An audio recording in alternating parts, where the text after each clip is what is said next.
Dicembre è tempo di mercatini. Già nel primo weekend del mese boom di presenze in Trentino, dove sono accorsi migliaia a curiosare tra le casette in legno di Levico Terme e Pergine Valsugana. Ci sono tantissime casette, a Levico sono più di 60 casette, a Pergine una trentina di casette che offrono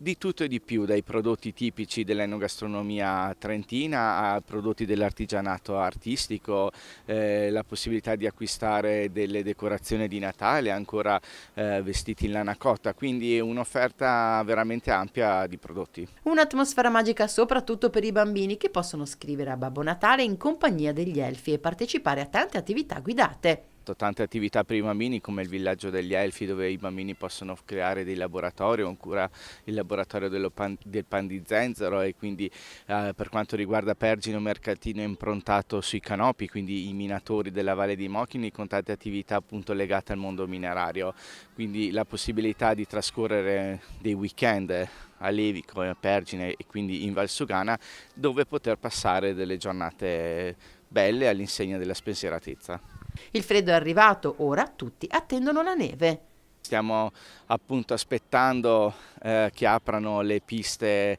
della Panarotta qui a 15 km da Levico e le piste delle Funivie Lagorai, 2 stazioni sciistiche adatte alle famiglie perché sono piccoline, che offrono tantissimi servizi sia per i più piccoli che per i più grandi. Per quanto riguarda le Funivie Lagorai, gli operatori turistici hanno creato sempre l'offerta delle settimane low cost, e quindi la possibilità di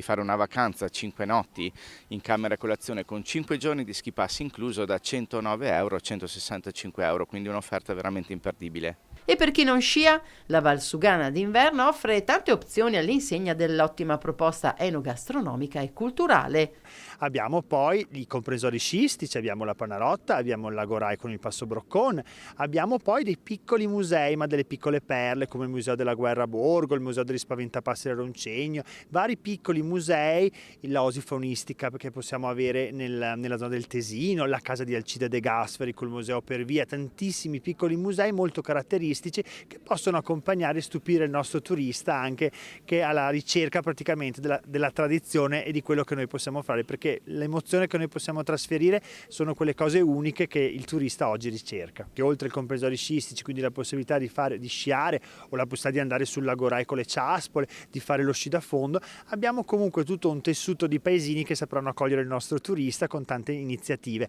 legate al Natale, legate alle feste e legate ai momenti di stare insieme.